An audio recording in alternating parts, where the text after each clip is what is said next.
right, so we're gonna go to our next movie. It is commonly shown on TNT all day on Christmas Day. Is actually the way I saw it. Many of us saw it. It has an 89% Rotten Tomatoes score, 88 audience score. It is known for it has a richly remembered tale of Christmas past.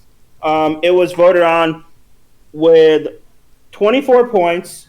D3 put it at number 4. Max put it at 5, as well as Mr. Catan, and I put it at 6. It's a Christmas story. So D3, you put it highest. I feel like everyone has seen it before. Cause like Phil said, they show it all day on Christmas on TNT. I feel like everyone has seen it. You can quote this movie. It's instantly quote. Like when you see the word fragile, most people think fragile. Oh my gosh. Yeah. And it is a hilarious movie. And it shows that it's a hilarious movie. And it proves that you cannot back down from a triple dog dare. Oh, no. It's legally binding contract at that point. And I will say, I do want Ralphie's pink bunny suit just for one day. I just want to wear it one day for Halloween. It feels right. You may have to explain it to the kids. Because they may not know. And they're just lacking culture at this point. Yeah, but I mean, this one, if you haven't seen, well, my wife actually hadn't seen it until we got together. I don't know how she missed it somehow. She missed it. It's on TV all day, every year during Christmas. But no, this one definitely, I think, if you grew up watching it, you have a higher place in your heart. But this one, I think, is even better now that I'm older. I get some of the jokes. And because we watched all times as kids, I liked it, but now I think it's even better because I love even the little things like the dad going outside looking at his leg lamp. He's like, "What's that? That's an award. That's a." Just how proud he is about his ugly leg lamp is funny to me. But I didn't laugh at when I was little. But I think it's better with time. Mm-hmm. And don't watch the sequel because I believe in the sequel the parents get divorced and everything, and it's just a waste of time. Don't do it. Keep this one in your heart, not the second. Mike, if you want to talk about how much you hate this movie? I think you had to watch it as a kid. I did not watch it as an adult. Don't think it was that funny. I don't like the main character. I like Ralphie? All of the side characters, but Ralphie's just annoying, and I did not find it enjoyable to watch, personally. But, to each his own. Yeah. I think the whole you'll shoot your eye out, and then spoiler if you haven't seen this movie, like spoiler, and then he ends up actually shooting his eye. He ends up breaking his glasses with a red rifle gun. It's kind of funny, and then just that whole again another big trope about the whole cartoons used to do it with the teacher. He thinks he's going to get an A, and then he dreams his teacher's just giving great, all this stuff. And so that's funny. And then the part that always makes me laugh is when he gets stuck, when his friend gets his tongue stuck. Yeah, and he's oh my God. That part's just so funny. And they all are inside, and they're like, "Where's so and so?" And he's outside. Can we just say, Ralphie puts a beat down on his bully. Yeah. Oh yeah. I was gonna say this movie tells you to stick up to the bullies because the rest of us stopped that fight a couple of punches ago. That dude is out cold. Yeah, it was annihilation. That's if you're a bully, watch out because once the kid you're bullying comes up, he's gonna beat you like Ralphie beat him down. Dude, side note, I just love how imagine. I love how if you're a lawyer or copyright person, A Christmas Story, that's pretty much the best copyright title you could ever think of for people are just gonna type in A Christmas Story to look up movies. You're rolling in money. No, true. That's a very smart one to go with. Also teaches you not to say bad words because you get your mouth washed out. And as a kid, I literally thought he did say fudge, but now I realize he did not actually say fudge. No, he said the big one. Yeah. It took me a little bit to get that because my brother Peter used to watch this all day. Oh, yeah. What did you say? That's what I thought you said. When you watch that, you're like, oh, this kid's not going to be happy when he gets home. Mm-mm. And then the scene where he's fighting with the furnace and the dogs. This thing is hilarious. Yeah. It's I guess just You can go. all right. All right. Don't watch the sequel. No. Again. So the next one we're going to, there was a two-way tie at number 2. We're going to talk about this one movie. It is a classic that, again, everybody has seen this. 66% on Rotten Tomatoes, 80% audience score. It came out back in November 16th, 1990. The whole thing is gloriously tinged with nostalgia. Yeah. As the top critic said, it was voted on by myself. I put it 2. Catan put it 9. Vitamin J put it 4. Max put it at number 3. Candace put it at number 2. And D3 put it at number 6 with 40 points. It is Home Alone. How many points? 40. Oh God, we jumped up a lot. Oh yeah. These last ones are like pretty much what you want to start with the Home Alone?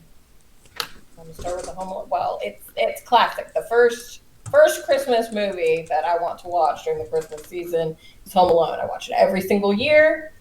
And get this, I wasn't allowed to watch it when I was younger because shocking, very strict, and we couldn't do what he did in the movie. We'd get in a lot of trouble. But I mean, it's when I think Christmas and I think Christmas movies, Home Alone. Mm-hmm.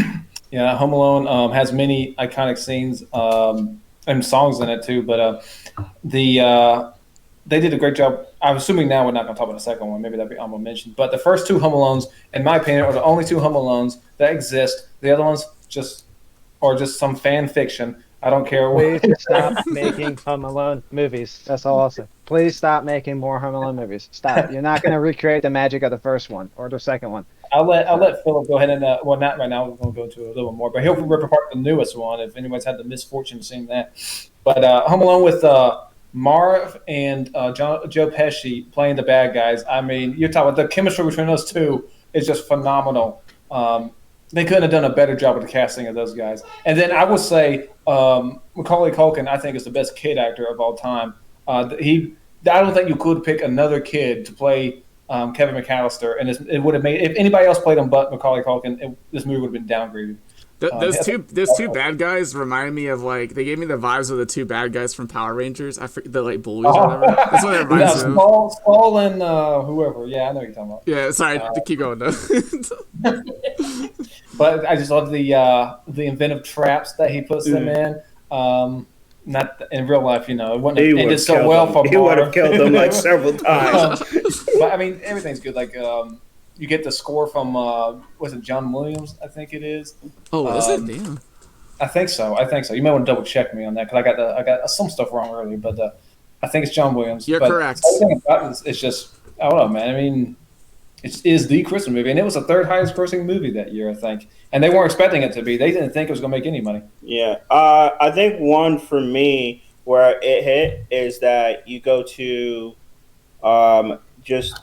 The thing that gets me, and when I got older, is the guy that he thought was this horrible guy, and he gets to know him. And I think also that, don't judge a book by its character, getting to know people, and that guy ends up being, again, spoiler alert if you haven't seen it. You've been spoiled probably by this movie, he ends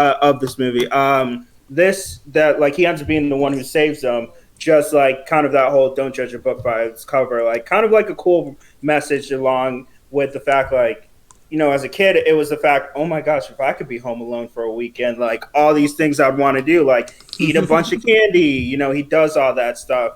There is one scene that I do really enjoy, and it was always my favorite, and still to this day, is when the guy delivers the pizza, and he plays that, the background TV of Merry Christmas, you filthy animal. Oh my God. Yeah, that one always gets me. Yeah. It's so fun. For the longest time, I thought that was a real movie. The one he was playing in the background. Really, I once tried to look it up, and then when I found out I was like, oh, okay. I actually did not know that. I thought that was a real movie too. And I will say, I do love it that it's a movie where the kid actually is able to beat the adults. Now they do it all the time, but back then that was not as common as it is today. When I like this one, yeah, go ahead, Bobby. Again, there's the traps he came up with. I mean, pure genius. Yeah, that would be dead. But I do like in this movie also that it's a comedy, but they don't make the bad guys. They're not the smartest people, but they're not like brain dead idiots like they made them in Home Alone 4. If anyone's seen them, when Marv is played by French Stewart, so we already know how dumb that's going to be. But it's just dumb for the sake of being dumb instead of like for laughs. But like Marv's not smart in this movie, but he's not like brain dead, you know? Yeah. I will kind of disagree. I do think Joe Pesci's character, he was very smart. But yeah, He calculated when the families would be gone, what time the lights turn on. Mm-hmm. He did a lot of planning. I mean, I think he was pretty smart. His buddy, not as smart. Yeah, I was saying they did it without it being too dumb. You know what I mean? Like the joke, they did the jokes and like the pratfalls and all that, but it wasn't for the sake of being dumb. It was like it had a purpose. Yeah, and I think like where it hits, because I saw the new one. I watched it because like one of the family guests, they wanted to watch it. It was on Disney Plus, and they wanted to watch the new one. There was a young kid, and it was in the background. I caught parts, but I really wasn't watching that hard. But one is the villains. They were like likable, but they weren't like crazy. Like you didn't feel bad when they were getting hurt. You thought it was hilarious, but they weren't like atrocious villains that you're like, good Lord, I want them to die. Like, you know, they were kind of funny in that, which they did, which is a hard balance to get. Whereas the new one tries to make the villain, like you feel bad for them because they try and make them like the whole story about they're trying to save their family. And it's like, no, that's not what I want for my Home Alone movie, because then I feel bad when they're getting hit with all this stuff. It's like, yeah, it's not funny. I kind of feel bad. They just want to save their family. Yeah. And the new one. That and their. Yeah, go ahead, Jake. I was gonna say, is that and like the reason why they're stealing is because it's totally justified in the new one. Like, so the whole like you watching them get hit, it's just you feel like y'all said, you just feel bad for them. So it takes all the fun out of it. So it's like you feel like the main character is being mean to these people, and so they really in the new Home Alone they really make the Macaulay Culkin substitute really unlikable. Like he's like a brat the whole movie. Oh yeah, which not saying Macaulay Culkin wasn't partially a brat, because like should have got in trouble, but I think his acting. I really feel in the future ones they've really underrated how good the kid has to be as an actor. Because if you've ever seen Macaulay Culkin's like other stuff, he's actually like really solid. He was in My Girl. There was also Uncle Buck. There was also this movie where with Elijah. No, he was with Elijah Wood in one movie when they were both young. Elijah Wood's like the killer. No, he's the horrible kid. Yeah, he's the bad kid, and he does a really good job in that. So he's like a pretty he was Max. When Max said he was one, he's actually was a really good like child actor playing that part. Phil, as you saw in the new one, the motivation for Kevin being angry at his family in the original was like all the events that happened in the movie and then the whole pizza incident. Whereas in the new one, the whole thing was he didn't get McDonald's, and he was mad. In the original, you get all the family members who were pretty much mean to Kevin, and this one, the kid didn't get his way, so he's mad. And also it's stupid because they're on like 2 flights, and the mom doesn't realize. Like, I'm like, really? You have a kid and you put him on a different flight? The ways they come up with to make it to where it can actually work in the real life today with like, because of cell phones and stuff, it's like very convenient that all the stuff isn't working. Yeah, it just doesn't work today. You should set it in a different time period. He is in the new one though. Yeah. He is in the new one. Well, he's just used as a plot device to why the cops don't go over there, because they're saying, "Oh, it's just my brother pranking me again." As if he does it every year. It's like it's kind of really bad that you probably should like check it out just to see how Hollywood loves to like completely mess around with the IP and they just find new ways to make things bad, kind of like Cowboy Bebop. But yeah.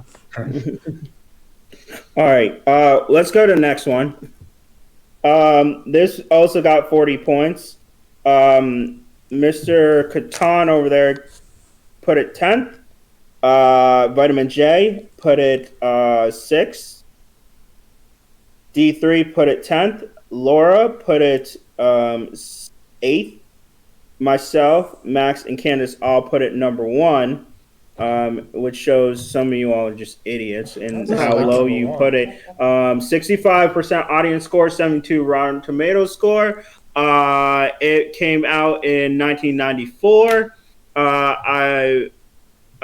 It is a genuine lightweight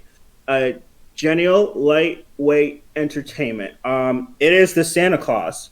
I'm gonna start with this one of how passionate I am about this movie. Um, as a kid, first this was Tim Allen, like prime Tim Allen acting. This is like one of his best roles. Besides my favorite, besides probably me seeing him in Toy Story movie wise. And this is the first one, just the first one. The other ones didn't have it. The story, I love it because honestly, it's a deep story. It's like very deep. There's a couple things they do. One, it's about like a father and son and how both of them, like you see in the beginning, Charlie does not really care and doesn't want to be with Scott, his dad, at all. And he is really about how they bond over him being Santa Claus and how he looks up to him, as well as he's going through divorce at that point. Like where it gets deep is it goes into custody and that whole custody battle with it. Like I was like, when I watched it again as a teenager, I was like, "Good Lord, this movie was like really deep." Like, you don't understand that. Yeah, it just went over my head. So that was really cool. I like the fact is they do it, but don't fully go to it with forgetting the stepdad. His name was Calvin. No, his name. No, it's Calvin's main one. Dang, Neil, Dr. Neil. So you have the whole Scott and Neil going at it, but in the end, like they still come to like a mutual understanding. And even Neil, like when he's going against Scott, like they don't make him the bad guy. You see where Neil's coming from because Neil is a therapist and he kind of shows his ways. And even the mother, I like they don't end up making the parents get back together at the end, which I'm surprised because movies at that time would have done. But it works like they stay friends, but it doesn't go into a romantic thing. It's like that's done. We're past it. As well as him like accepting this role of Santa Claus. I think there's just so much to this movie about kind of it shows you somewhat the ugliness of divorce, but also like how this one thing really shapes this family in Christmas time of him being Santa Claus. Also, a cool thing I didn't get till I was older is the way they spell the movie Santa Claus, not like it's actually spelled, but a clause because that's how he takes over, as in there's the Christmas clause of the whole contract, which was very interesting. There's a couple of jokes I get when I'm older about when he talks about he sleeps naked. I never got that till I was 16 and I watched that movie. I busted out laughing. So survived the 60s. Yeah, I didn't get that, so I'll let somebody else go. This is no more on my list, but this is the movie I have to say. I think I usually watch it on Christmas Eve because I don't watch it early because you don't want to waste you don't want to waste this one. Because it's the best one. But like I said, it's one of the few kids movies you see that play with divorced parents, and which is good because that's a reality for a lot of kids and how to deal with the relationships between mother, father, and stepfather. And it's good, like you said in the movie, they don't get back together. But also the kid doesn't harbor any resentful feelings towards the stepdad, dad, mom. He likes them all. So it's cool to see, because some movies are like, I hate stepdad because he's taking my dad away and all of that, but no, this one they kind of play it well. Everyone's a good person to just have different thoughts on the subject. And Neil doesn't believe in Santa because all of his inner child is gone because he's a scientific mind, and of course Santa, if Santa's not real, he thinks he is, but he doesn't think he's real until later on he is. But no, it's this is a movie to get you in the Christmas spirit more than any other to me, and. I think who could forget Bernard the elf, and then the little boy hadn't been anything else, but I mean you'll never forget him, Tim Allen, everyone. I think it's the way that he becomes Santa Claus too. So like it's not passed down through tradition. I mean this was just like a brand new thing, and it takes a year for him to actually gear up to be Santa, and you watch him become Santa over time, which I think is very different, very, very cool. Oh, yes, very much. This movie would have possibly been higher on my list, but I just remember seeing it several times. I think it was like second grade and like third grade. They showed it like at school. and I just haven't seen it like since then. But I remember like as a child like really loving that movie. Dude, this is a required must watch every year. It Yeah. does have rewatchability. Like the Mm. movie is like well enough done that it can be rewatched. I think it gets better with age. Yeah. This has this. You talk about Christmas spirit. This movie is Christmas spirit. It's a fine wine. Yeah. Especially because like Scott does not want to be Santa Claus. Right. It's throughout the movie he has to learn That's a big to become. responsibility. Like yeah, he does. Well, he doesn't even believe he's Santa Claus the whole time, and so that's kind of the cool part about it. And when all this, Well, Yeah. it's hard. It's hard to believe he doesn't believe he's Santa when he was magically put in chimneys in houses without chimneys. yeah, Some denial can be strong. yeah. It's a dream. And Alan couldn't miss in the '90s. He couldn't miss with his movies. True. Or this cat skin joke, I didn't get. My brother had to explain that to me. Which one? When he flies off initially, tomorrow I gotta get a CAT scan and flying off because my brother had to explain that to me when I saw that because I was like, I was 6 when I first saw it. I was like, what?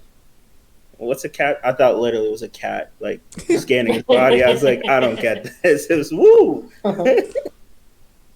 Okay, cool. We'll go into some honorable mentions.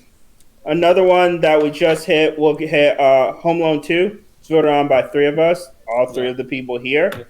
Got 9 points. Like, legit, really, guys? No Home Alone 2 on your Christmas movie. Like, come on. I've never seen I know it. it wasn't the same formula as the first one, but this one has Tim Curry. Okay, I know it's good. It's good, but not top 10 good. Okay. All right, whatever. I mean, cool. I don't want to say I said Home Alone 1, so yeah. Yeah. I'm just gonna let that go. We're gonna go ahead into D3. I'll let you speak on Miracle on 34th Street because you and Jacob were the only one. You and Vitamin J were the only ones that missed it by 1 point. Nigga has good taste. Original? This is the original. We're not touching the remake. Yeah. Guys, I know Richard Attenborough was a pretty good Santa. He was fine. The rest of the movie was garbage. He was fine. I know. I just want to put that on the record. Also, this is the only movie where an actor has won an Oscar for portraying Santa Claus. Edmund Gwynn did a fantastic job. In fact, I saw the movie for the first time last year, and it instantly became one of my favorites. Haven't seen it. You need to see it. Y'all need to see it again. Jacob has great taste. I watched it a few years ago. I actually saw the remake first, and then after you see the original, I didn't like the remake anyway before I saw the original. But once you see the original, then you really hate the remake. So it's just that takes the soul out of it. They did a really good job with the story in the original, and it has that classic feel to it. So. And at the end, you start questioning: is he really Santa Claus? Yes. Because some of the stuff he pulls off, it seems like only Santa Claus can do it. Nice plausible deniability. The other one, only myself and Candace voted for it. It's a more recent movie, came out in 2000s. This Christmas. Which is an awesome movie. It is a really good movie. I was surprised I liked it so much. Amazing music in it. Amazing. I mean, the acting in that movie is amazing. I'm going to say amazing a lot. Amazing. Apparently, it's amazing. Everything's amazing. Chris Brown, Regina King. She is gold in that movie. And Mama Medea was awesome. And I'm usually not big fans of those movies, but this one works. This one worked. I really did like it. As well as another one. It's a very popular movie. Some people are probably asking why it was on our list. Only 2 people voted for it. Mr. Katana, I'll let you hit this one. Elf. I saw this movie only last year, and I have to say, I'm actually a fan of Will Ferrell. And so I know a lot of people find him annoying, but I actually find him pretty funny. And so this is just kind of an uplifting movie. And I can't even really remember the plot. I just remember there was a lot of good laughs. I remember he was he thought Santa. He thought he was trying to find his father, Will Ferrell's character, and his father is like an uptight business guy, and he's like, well, who the, and the main character was raised by elves, and so literally they had like nothing in common, so it was entertaining seeing that dilemma play out and stuff like that. So it was entertaining. I had a lot of quotable too. It didn't make my list, but yeah, it's very quotable. Of a modern Christmas movie, it's definitely up there. I don't think it was popular when it came out, like for people our age. It was pretty big when it came out. But it has gotten more popular over time. Yeah, okay. I agree. do not like this movie at all. No, it has some good moments. I've seen this movie way too many times. You Sit on the Throne of Lies is pretty memeable. And then the scene with Peter Dinklage makes me laugh every time. Yeah, that part's funny. One more time. Come on. Also, that Santa's that's actually pretty. That's actually pretty funny. I find Buddy the Elf is too annoying for me to like the movie, personally. I've always said Jake is a Scrooge and a Grinch. Yeah. So he doesn't have joy in it. He's not Scrooge and Grinch for this opinion, though. There are other opinions. There are others. I like Will Ferrell. I think Will Ferrell is funny, but I did not like Elf. I still don't. I try to rewatch it every now and then to see if my tastes have changed, and it doesn't. I will kind of hop on the Ian bandwagon. I'm not a biggest like I thought he was overrated. Like now I thought he was overrated at first, but now I think he's like underrated because so many people hate on him. Yeah, I think he got like too much hate, and then I'm like, okay, he's not that bad, guys. Like he's still pretty funny, but just certain things I've been like, you know. And sometimes it's just a his director, you know. You're sometimes they feed you lines like you give the best delivery ever, and it's like it shouldn't be your acting. That's like it's not like it's always your fault, you know. You're fed what you're fed. Yep. I'm kind of shocked my brothers didn't put Scrooged on this list. That's on my list. It was on my list. Oh, it is? Okay.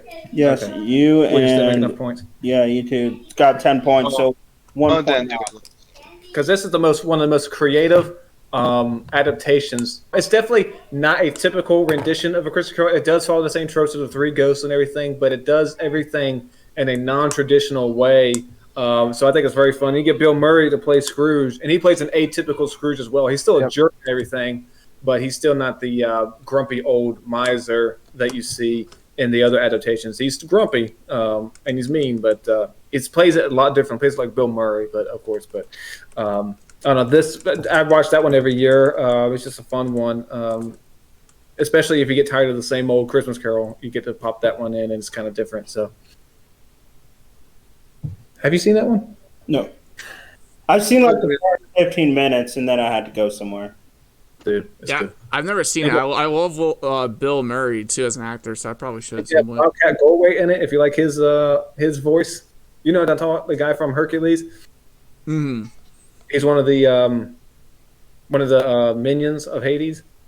He has the one with the weird voice. Oh yeah. All right, so let's go to our number one. Again, voted on by everybody. D3 and his wife put at number one. Max and Vitamin J put at number two. Catan and Candace both put at number three. I put at number 5 with 60 points. The Jim Carrey classic, How the Grinch Stole Christmas. This was by far number one. Yeah, it was 20 points. 20 points away. We normally don't get runaways like that. Mm-hmm. I'll talk about the quality of it, but I just want to talk about how the critics here and the audience score is both rotten. 49% for critics, 56% for audience. I want to know what they want in a Christmas movie because this is about as good as it's going to get.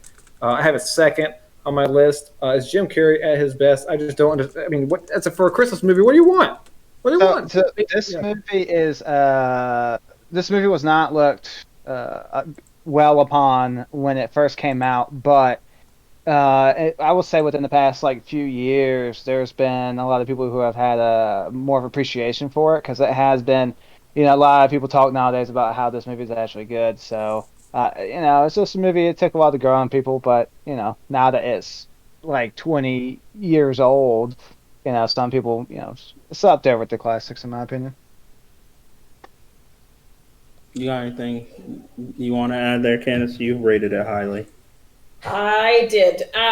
This was actually one I saw in the movie theater.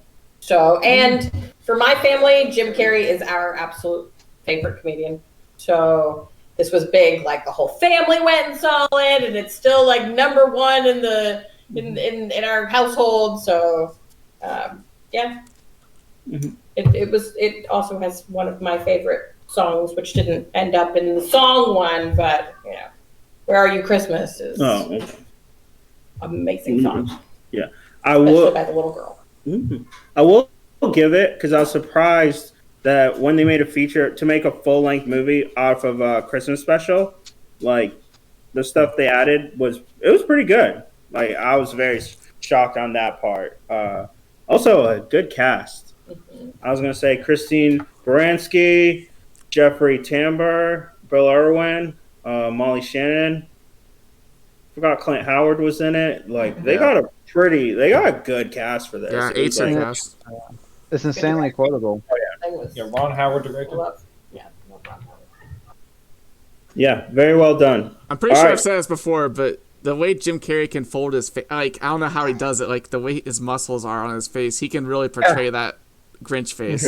I have to say that. I was going to say this. Whoever said that, I think they said Christmas Vacation is the funniest one. I disagree. I think this is the funniest one of all time. No, I still would put Christmas. First of all, we funnier, quote this movie but... constantly. Yeah, I mean, Christmas There's Vacation. one scene with Cindy Lou Who first meets the Grinch. I laugh every single time.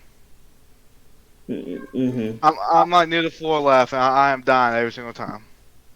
Also, got to give Jim Carrey props for his dedication to acting because he had to be in that chair for like 12 plus hours to get that Grinch makeup on. Oh my god, and yeah. I'm sorry, if I was an actor, there's certain roles I would turn down. Like I ain't doing that. Like there ain't no way I'm sitting in that chair. You knew what he had to do? He had to get training from a CIA I think interrogate. it's a Navy SEAL or something because he said the yellow contacts were that painful. Yeah. How they just do it digital. Yeah, they just do computer animated like they did with the most recent Grinch remake, and it was very boring and dull. So. And then finish that one. Exactly, it was boring and dull. They didn't want to bother finish it. Yeah, I think most people expect the Grinch to act like Jim Carrey now. So when that movie came out, he didn't act like Jim Carrey at all. So people probably disappointed by that. Because if I ever see a Grinch movie and they don't act like him, I'm like, I'm gonna be disappointed. Well, the magic of Jim Carrey is he's playing a bad person, but he's likable. Which not always. That's why people like the Joker. That's why people like Darth Vader. That's why people like these villains because there's something about him that's relatable or likable, and he is the cherry on top for likable Grinches. I love how petty he is. That he has a phone book of everyone's name, and he's just saying how much he hates them on top of the mountain. So petty this man is. And and he brings a very good point. You can't cancel dinner on yourself too many times. Yeah, true. He ad-libbed a lot. Yeah. Ad-libbed a lot. Oh yeah, he did. And I will have to give the girl who played Cindy Lou Who, like, too good. She's good, especially having to play like that scene with her and Jim Carrey. That is very hard with somebody like that much more talented than you of having to do that and still have that like ability. Because Cindy Lou Who is why you kind of pull is part of the reason you pull for Jim Carrey's character, and she did a great job. Well, can we talk about how great the dog Max was? Oh yeah, Max. That's my name, so of course. Of course, they're good. Mm-hmm. So good, and the backstory was pretty interesting. I was surprised they did that, but it was pretty good. I like they did something. I know that you needed time, so you need stuff to explain. So yeah, I mean, you have a little 30-page book maybe, and make an hour and a half movie. Yeah, you're gonna add some stuff to it. All right. So that is our list for today. Christmas movies. To recap on this, coming four-way tie at 7th place with 14 points. Christmas Vacation, A Christmas Carol, the 1984 version. Muppets Christmas Carol, Ernest Saves Christmas. Coming at 6th, Jingle All the Way. Coming at 5th, It's a Wonderful Life. Coming at 4th, The Christmas Story. Coming and tied for 2nd is The Santa Claus and Home Alone. And 1st place is How the Grinch Stole Christmas. So, were there any movies that we missed? According to our rules, do not give me a Christmas special if it's under 1 hour. And don't say Harry Potter. Yeah, according to our rules. Was there one you missed? One we didn't talk about? Let us know your list and do comment. If you want to see us talk about something else, go ahead. Put it down there and let us know what you want to think about, what you want us to talk about or hear us discuss next time. Again, my name is Legacy. You can follow me at wisdom_legacy. And my name's Max. You can follow us at Core Discussions on Twitter and Core Discussions on Facebook. And we'll leave a link for these nice shirts in the description. And I'm Candace. Can't follow me anywhere, but I'm here. Want to talk to me? You can message me on Twitter or Facebook. I am Barry D3. If you want, you can pick up my book, Top 25 Christmas Movies of All Time and More. The link will be at the bottom. Yes. And I'm Ian Catan. You can follow my YouTube channel, Ian Lesbian, anime, video games, me singing, all that crazy stuff right for you whenever you want. Yeah. And I'm Vitamin J. You can follow me on Twitch, Vitamin J, or Twitter, Vitamin J91. All right. Thank you again. And Ian, play us out. Make us free な差し重ねた光のコントラスト浴びて Feel so free な今日飛び込む